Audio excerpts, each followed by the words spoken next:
I'm gonna have the sound guy put microphones on this thing, and I hope it doesn't blow it out, but you'll get an idea. I wanna give you a before sound, what it sounds like with uncapped headers, then after we get the 3-inch pipes on it.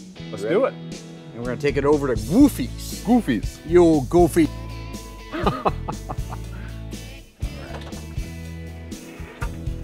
Okay. It's kind of exciting. We haven't heard this thing outside. Sure pretty.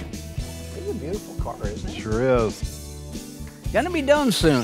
I think once it gets the exhaust on it, we've only got like a handful of little things left to do. Great. Okay, let me pump her a couple times. See how she cans off. It's gonna be a little bit loud. Uh-huh. You ready for this, Mary? No.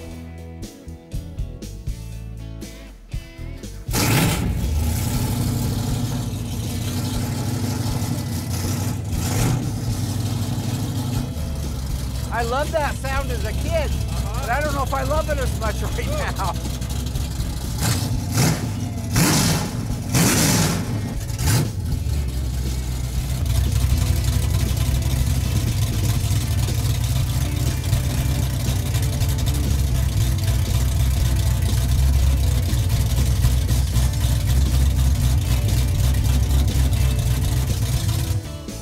Perfect. Okay. Need some fluid? Yep. All right. Okay, we'll throw a few quarts of fluid in that bad boy, top it off, raise it up on the rollback, and head over and have some exhaust put on. Sounds good. Sound good? This Yeah. sounds nice, doesn't it? Oh, it sounds great. God, I bet your dad would have bought you one of these, huh, back in the day. Let's take this to drag strip. Put some fluid in it, Nancy.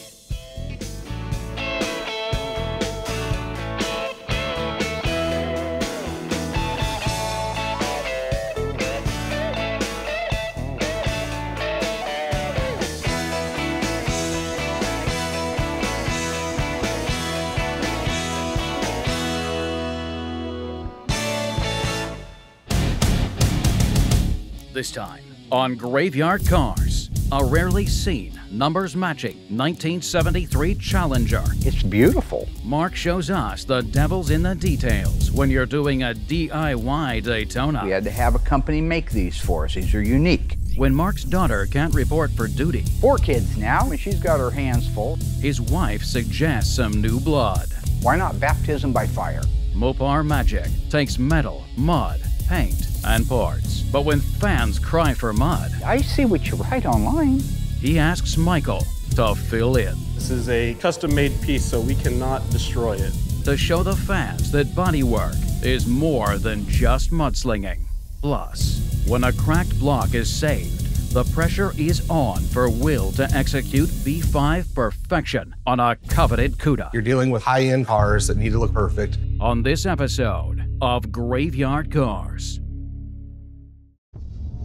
Beneath the fog, behind the rust, sometimes they come back. There's only one internationally recognized Mopar master, Mark Warman, joined by his friends, family, and dream team, the Ghouls. Nobody wants to take on the stuff that we take on. Reviving the past, 100% untouched survivor. resurrecting the icons of American muscle, We are the Shaolin priests of Mopar. uncovering stories, It's the baddest car we have here. and restoring dreams, The most iconic muscle car on the planet. putting cars back where they belong. On the road. Here we go. Beyond a passion, Oh, that's wild. one man's obsession with Mopar perfection. This is Graveyard Cars.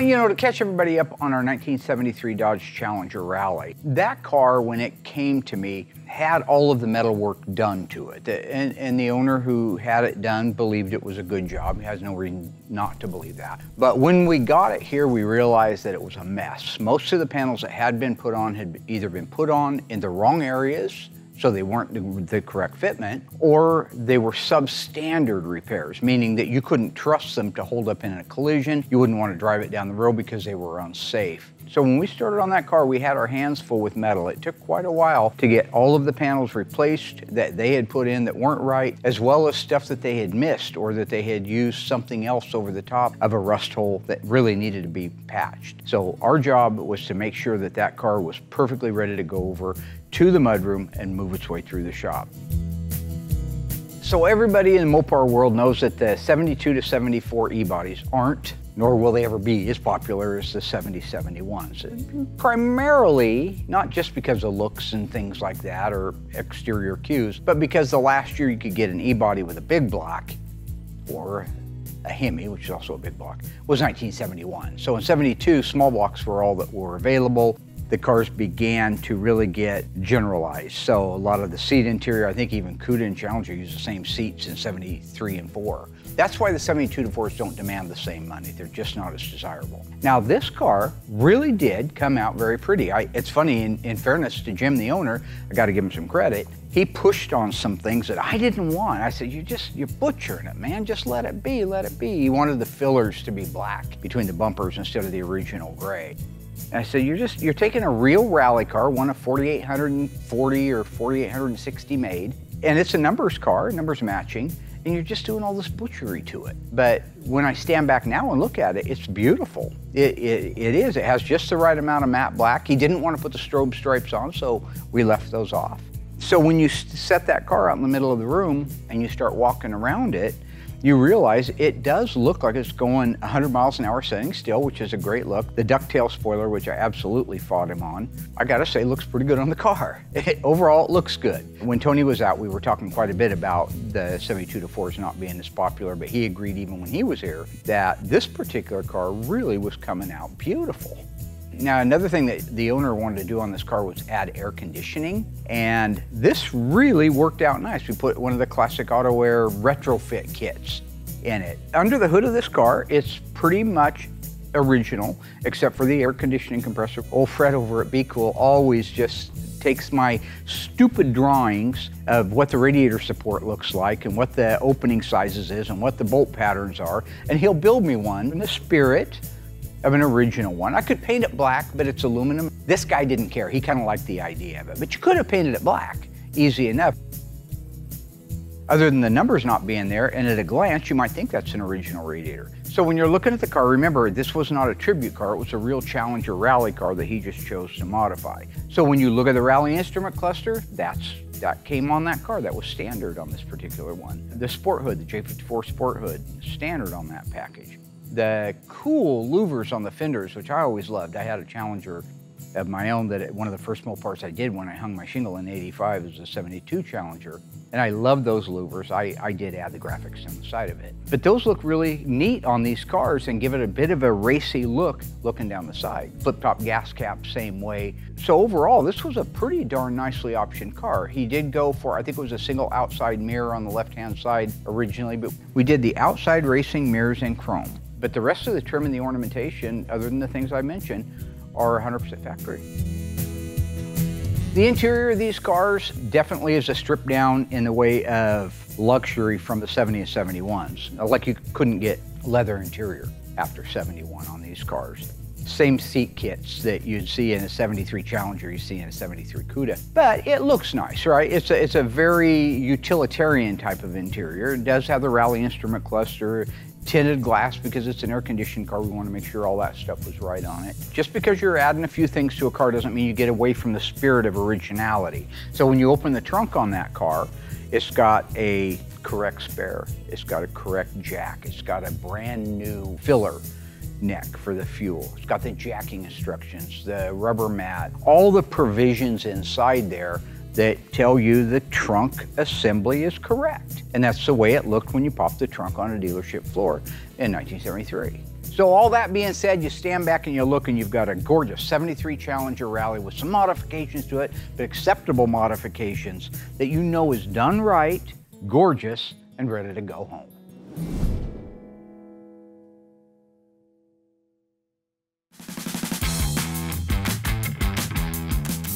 Now, if you guys recall last season, we had a 383 that had a freeze crack, a bad freeze crack. The valley busted out on both sides. The side of the block was cracked around all the freeze plugs. That was the numbers matching original engine for a 71 Cuda. Very rare car, B5 blue, leather interior car, gorgeous stuff. Well, when the guy bought the car, he bought it knowing it was a numbers matching engine car, so he paid. His money that he spent reflected a numbers matching car. So when we discovered that, I thought, boy, if there's any way in the world that we can save the engine, if you remember.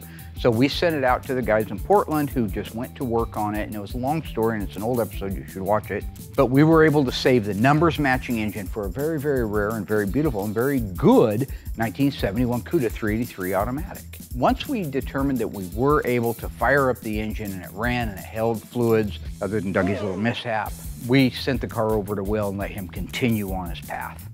So once Mark realized he was going to be able to save the numbers matching engine for this Cuda, he was able to turn the body over to me.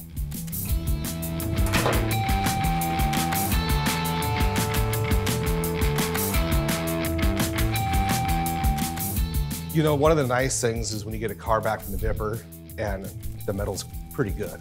It goes to the metal shop fast, and at that point we can kick it right out to the mud room where their job is even quicker. So when it comes to doing the mud work on the side of a Cuda, they got one body line that goes down the whole side right in the middle. To maintain that original body line, they mask it up, do all the mud on the top. Once that's done and it's straight and good, they mask off the top and then they do the bottom. That way you preserve that line from start to finish. When it comes to Cudas, there's not a ton of body lines. Nothing really is tricky. The guys like doing them. They're super quick, which is good for us because we can get on it right away. So once we got the car, we did our normal prime, let it sit, car comes back in, we block it out, prime it again, and then at that point, we're able to disassemble the car and start getting it ready for jam work.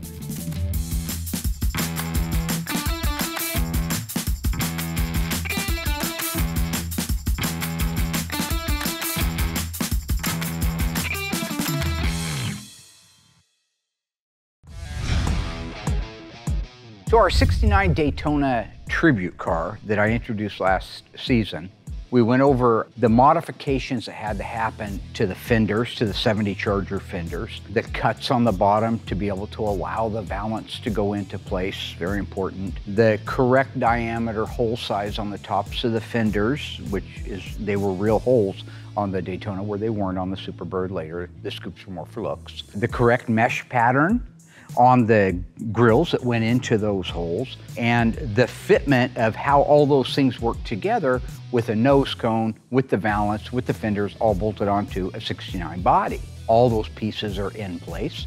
I wanted to take a minute and show you what they look like. All those attention to detail look like before the car gets mudded up and painted, because everything looks great then. I want you to see how it looks and fits in metal. Remember my theory now, just because you're building a tribute car doesn't give you carte blanche to butcher it. You want to do the exact same quality job converting a Charger over to a Daytona as you would if you had a real Daytona. Our wing, our Janik wing fiberglass is now in place. Look at the fit on the quarter. No weirdness there. Both sides, solid, even fit. Very thin layer of filler to smooth it out. Same thing on this side, perfect fit.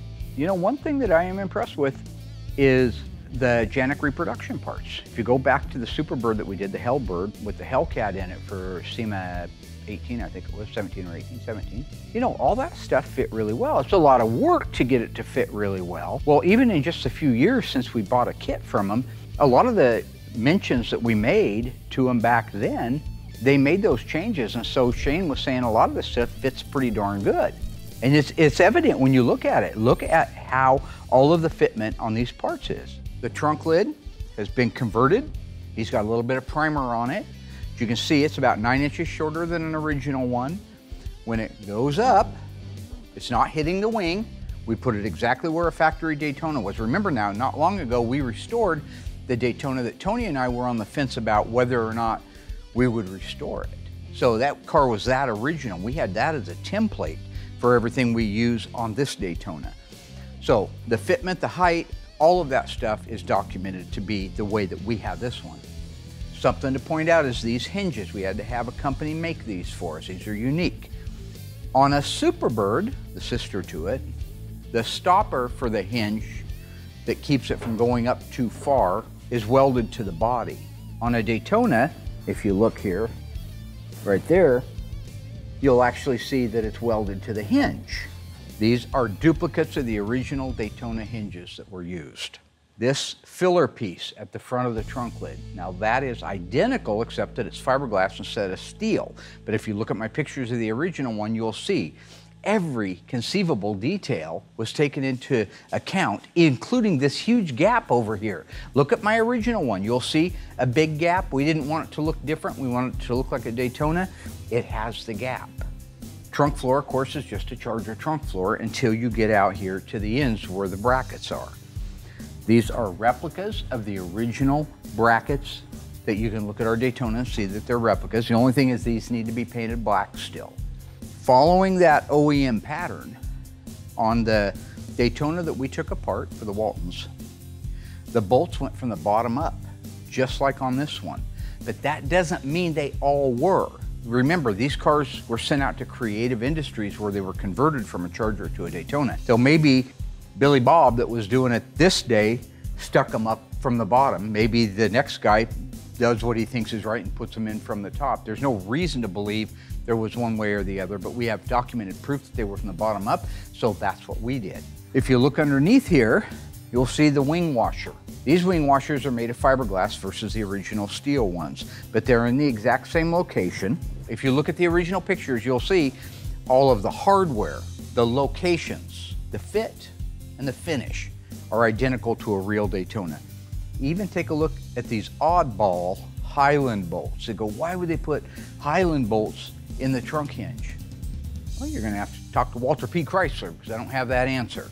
Everything 100% the way it's supposed to be. Now, when he's done painting this, these areas will all be painted. Also, the catch for the striker and catch, this catch will be painted in place, but we're gonna move it off to the side a little bit. We're gonna move it out of alignment where right now it's in perfect alignment. Paint it like they did at the factory. Then there should be a little mark where we readjusted it back to its correct position, but should be bare metal underneath it. That's the attention to detail. Granted, the VIN is never gonna say that this is a real Daytona, but the DNA of the car will. To me, I've done 2 Daytonas. I have never had one fit like this. I am just so proud of Shane.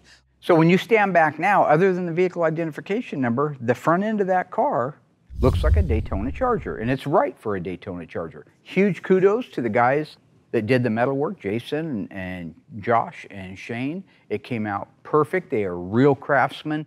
Look at the gap between the hood and the nose cone. I mean, it's consistent.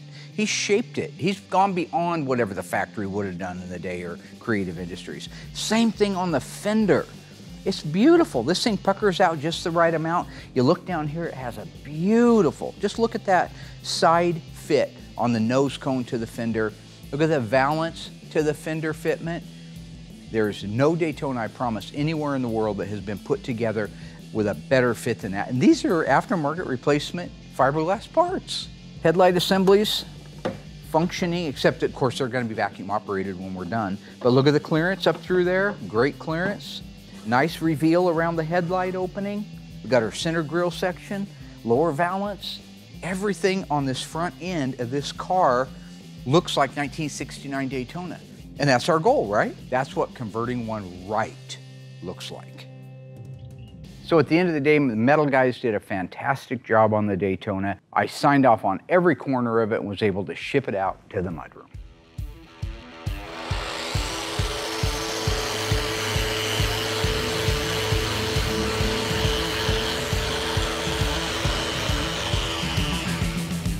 Just gonna switch up pads. This one's getting kind of dull. Don't waste your time with dull sandpaper. Especially doing filler work, you want to keep your sandpaper sharp, keeps everything nice and even, smooth, flat the whole way through.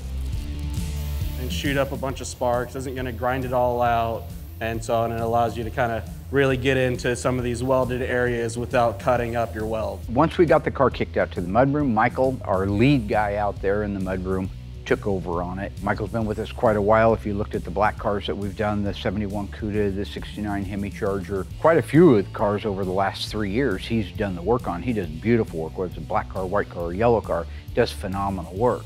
He got ready to start on the Daytona, and I was talking to him saying we're getting a lot of questions, a lot of stuff in social media about what goes on in the mudroom. I said, would you be willing possibly doing some stuff on the mud? You know the mud really well. Don't worry about whether you sound professional and polished. People are watching you out here in the mud shop because you know what you're doing. He said he was willing to do it. So we started working together on trying to bring you guys some more information, more knowledge, more tricks in case you're doing body work at home. Now, as you guys have seen many times, we talk about that when a car comes back from the dipper, we immediately prep it and spray DP90 on it, PPG's sealer that has acid etch in it so that it can't rust while it's waiting to go in the mudroom.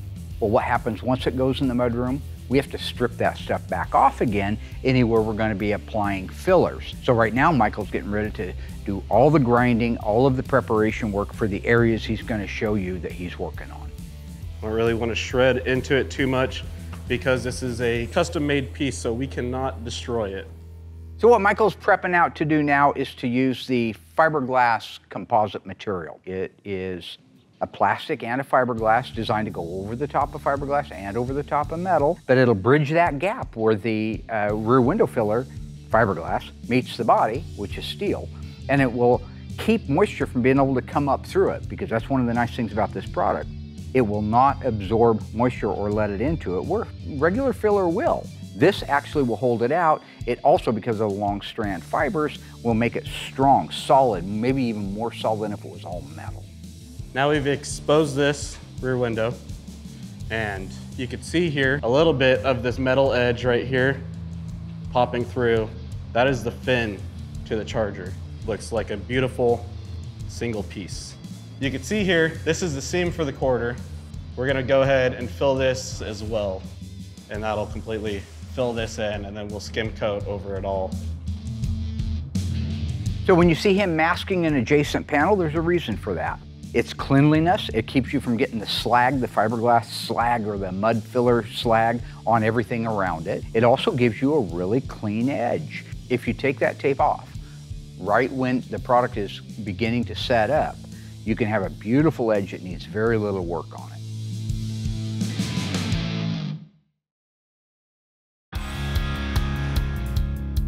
This 1970 Hemi Cuda is one of only 284 ever made with a 4-speed manual transmission.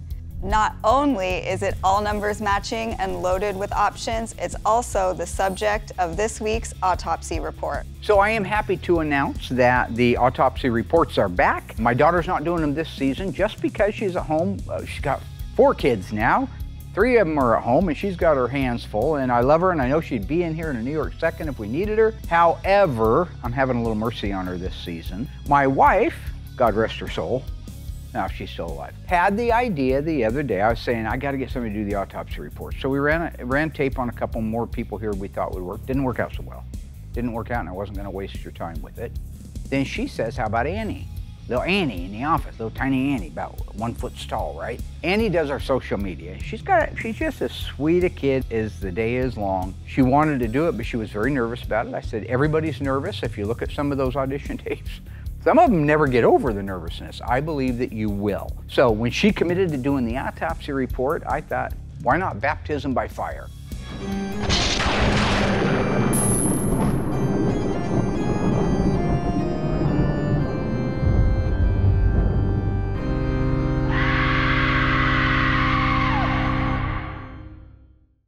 All right, let's have a look at the fender tag. Remember, fender tags are read from left to right, bottom to top, so let's take a look. E74, 426 Hemi engine. D21, heavy-duty 4-speed manual transmission. BS23, B stands for Barracuda, S stands for price class, which is special, meaning it's a Cuda model, and 23 tells us that it's a 2-door hardtop. R0B, R stands for 426 Hemi engine, 0 tells us the model year of the car, which is 1970, and B tells us where the car was built, which was Hamtramck, Michigan. And the last number on this line is the car serial number, which is 223642. Moving up the line, we have the Carz exterior body paint color, EV2 Tour Red. H6X9, all vinyl black bucket seats. 000 one-piece interior door trim panel. C19 is the scheduled production date of the vehicle, which was December 19th, 1969. 063843 is the car's unique shipping order number that is also found on the broadcast sheet and the window sticker. Moving up another line, the roof color of the car, EV2 Tour Red. A34, it has a super track pack, which means it has a 4-speed manual transmission, a 410 Dana rear axle, power disc brakes, and max cooling. A62 Rallye instrument cluster. B51 power disc brakes. C16 center console. C55 bucket seats. Moving up to the next line, we have G36 left and right hand painted racing mirrors. J45 hood tie-down pins, which is standard on all Cuda models. J54, this represents a sport hood normally, but the shaker hood cancels that out. M21, drip rail moldings. M25, body seal moldings. And M31, body belt moldings. Moving up another line, we have M88, deck molding treatment. N41, dual exhaust. N85, tachometer. N95, evaporative emissions control, which tells us this is basically a California car. And N96 is the shaker hood.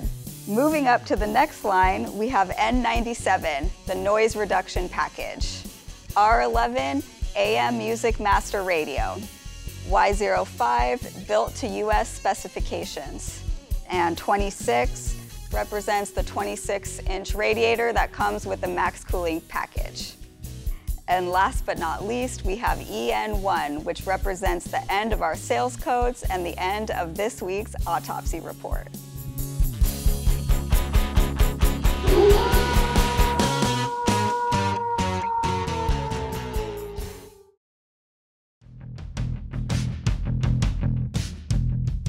All right, so right now we're gonna mix up some tiger hair. The tiger hair does a really good job on not causing any shrink back or swelling later on. This is a long strand reinforced, so you could see those long strands of fiberglass in there. And so that's what makes this a bit stronger, is those really long strands of fiberglass. Pretty much just use your regular blue hardener. Give it a nice ribbon across the top there. And you're gonna get it all nice and mixed up. You really wanna mix it well, because especially with fiberglass resin, it does not harden if it does not have the hardener in it. So if you don't mix it well, you will have soft sections that will later come back and screw you. As I'm mixing it, you can see those nice long strands, and it looks much different than other fillers. We'll go ahead and take this over to our panel. I'm gonna pretty much just go ahead, we're gonna fill this on here. The product, you only have a couple minutes to work with. This stuff, it is completely hard in about 15, 20 minutes. So it starts tacking up a lot sooner than that. You really only have about 5 minutes or so to really get it on the area that you need covered. That tape acts really nicely, allows me to just go straight up to it and over top of it, which later when I go and peel this tape, it'll have a nice even edge. And I'll be able to just take a razor blade and cut off any little bit of slag. And so that is pretty much it for the tiger hair. So filler's got kind of a bad rap to itself. A lot of people, you see those crazy videos where people are chunking off huge pieces of filler and having major failures. If you use the right materials the right way, you will have no failures. It is a guarantee you will see that car 20 years down the road looking beautiful. So it's something that is impervious to moisture, so you can use it on the different seams, right? But it will build a lot more than plastic filler does. This product has the ability to really get some millage out of it. So when you see him laying that stuff on, keep in mind he's gonna carve 2/3 of it back off again, but it's gonna leave a nice strip wherever he needed that everglass as a substrate to go over the top of.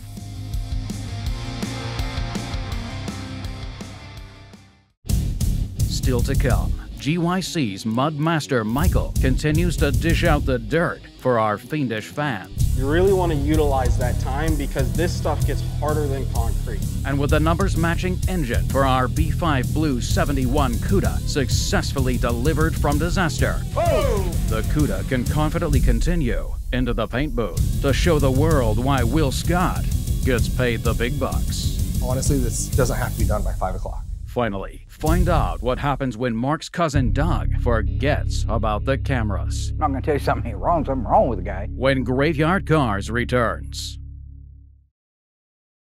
So once Mark realized he was going to be able to save the numbers matching engine for this numbers matching Cuda, we got the car in the booth, disassembled it, and we start getting the jams ready for paint. Because he's been here a while, I've given Count Chocula a little more leash to go play. So I let him go in there, seal it. I'm trying to get him to paint. So the only way you're gonna do that is actually doing little stuff like this. He's doing great. Both my helpers are doing great. But you know, when you gotta make a TV show and these guys wanna paint, you gotta try to help them out as much as you can, which is quite challenging, but we got a pretty good process, which is fair for everybody. So this is a 71 B5 Blue. It's a lot like Wendell's car, and this is different from the 70 B5. It takes 5 to 7 coats, 3 coats of clear. Pretty much what you do on the outside of the car is the same thing you have to do on the jams.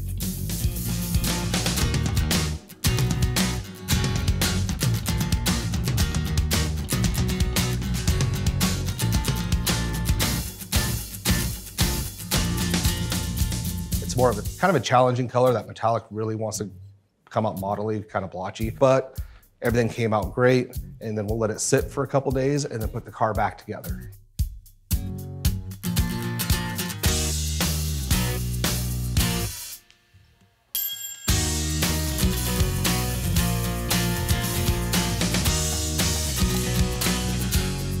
So after all the jam work was wrapped up, I grabbed Josh to come over and basically put the car back together. He was the one that took it apart. We have him put it back together. So then at that point, we're ready to do a final block and it's ready to paint. So once the car was all reassembled, at that point, we blocked the car out with 600, give it a bath, put it back in the booth, and it's ready to paint. So with this car being a metallic, just to be safe, because my helpers still are learning, we sealed it with the DP50 just to make sure there wasn't anything missed. And because if there's a problem and you see it in the sealer, you can address it way quicker. So I got 1 coat of sealer on it, give that about an hour. It's a long process. And then we go back in there, 5 to 7 coats of color. It's the GB5, and it's different in 71 to 70. In 71, this color is the color of Wendell's car. In 70, it's the color of Wes's car that we did in earlier episodes. So quite different, just 1 year. So after all the base coat's done, at that point, depending on how much time is left in the day, I can either jump in and clear it, or I just kind of like to let it sit and wait till the next morning. You're dealing with high-end cars that need to look perfect. Honestly, this doesn't have to be done by 5 o'clock. So if we can get our color on, let it completely gas out, come in the next day with some fresh eyes, walk around the whole car, make sure, you know what, we're good to go. At that point, we'll clear it. So with this color, it's about 5 to 7 coats, and I give it a good half hour in between each coat, and it takes 15, 20 minutes to get around the car one time. So it does take quite a few hours to get the color done.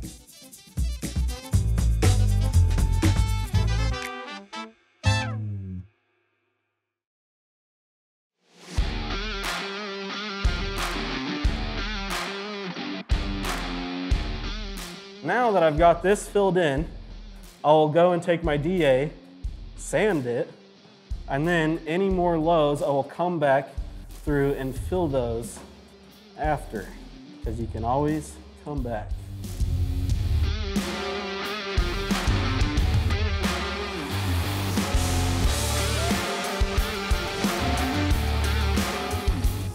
You don't want to sand on it too early.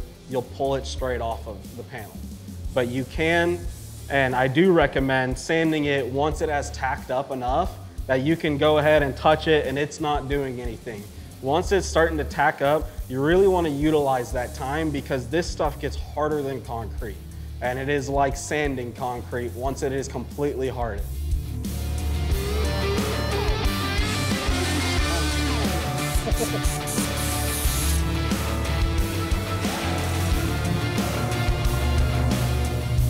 One thing you can see is that there's still metal all getting exposed here. We're really just filling in where this weld was.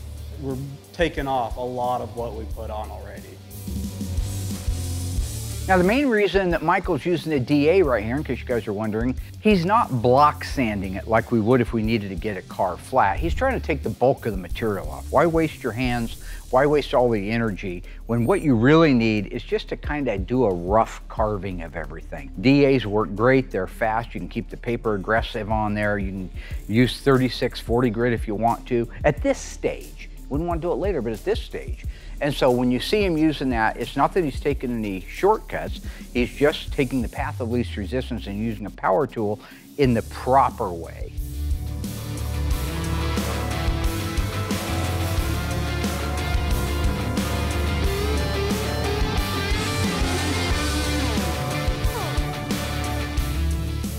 So we've got a nice overall shape now. So really, when you see that filler going on, that's going to be your last stage of filler work prior to primering. Once he has it all laid out, he's going to go into it with 80 grit, then 120, then 220, and that's when they're going to start doing their primer work. So he will work his way around the car as you've seen him do there. Each panel, panel for panel, each step in the same exact methodical way. So that when he's done going around the car, and I go out or Will goes out and we sign off on it, the car is perfect and ready for its initial primer. So right now I'm gonna mix up some of the Rage Ultra Premium filler. This is our lightweight filler that we use. And we'll mix it with a little bit of the plastic honey. I'm on my way up to the top. I won't fall and I can't stop. It's the blood, sweat, the tears, no fear. I'm on my way, I'm on my way, I'm on my way up to the top. I won't fall and I can't stop. It's the blood, sweat, the tears, no fear. I'm on my way up to the top. I won't fall and I can't stop. It's the blood, sweat, the tears, no fear. I won't fail, I'm too strong. I've been fighting for too long. My heart beat to a different song. The progress of the car is going pretty well. Pretty smooth. We haven't gotten too far. I'll go back through when it starts to tack up and I'll poke back through those holes and clean up the slag on the backside. So I know some of you at home are probably going crazy seeing me cover those. It's the blood, sweat, the tears, no fear. I'm on my way up to the top. I won't fall and I can't stop. It's the blood, sweat, the tears, no fear. Up to the top. Coming up, Will clears out the Cuda from his busy schedule. And with this numbers matching B5 Beauty finally arriving in assembly, Mark and Doug can't wait to install the engine they nearly lost. Whoa! Proving that even freeze-cracked blocks are no match for the ghouls when a numbers matching Cuda is on the line. But when Mark and his cousin decide to work the weekend, Cousin Dougie takes on a whole new persona. He is a shy person by nature who wants to do really well and gets very, very nervous. When he forgets about Mark's hidden cameras. In this case, it was GoPro, so he forgets they're there, see? Coming up, when Graveyard Carz returns.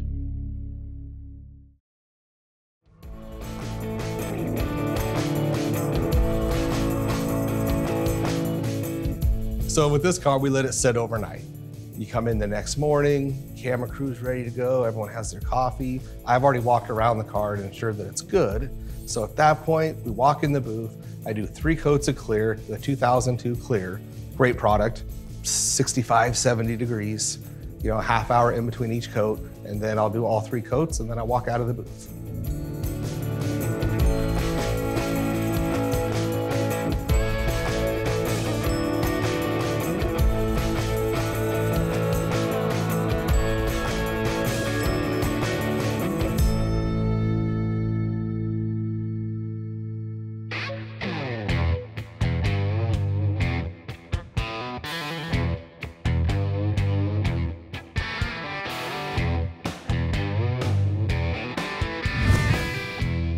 Once Will finished all the paint work and the undercoating and all the steps on the 71 Cuda, Doug and I put the drivetrain in it. We do a lot of this stuff now where we used to cover it when we were doing, you know, 2 or 3 cars a year, but we're doing 12 to 15 cars a year. So it's hard to cover it all. I try to throw GoPros up.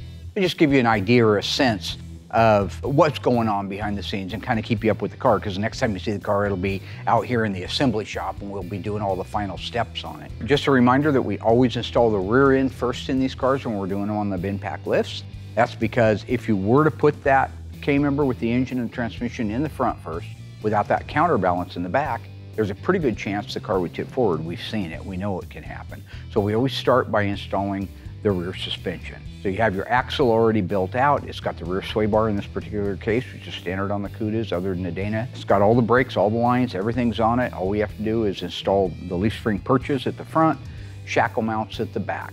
Next thing is your shocks, get your shocks in place, and it's now in a position where we can move to the front of the car and do the front suspension.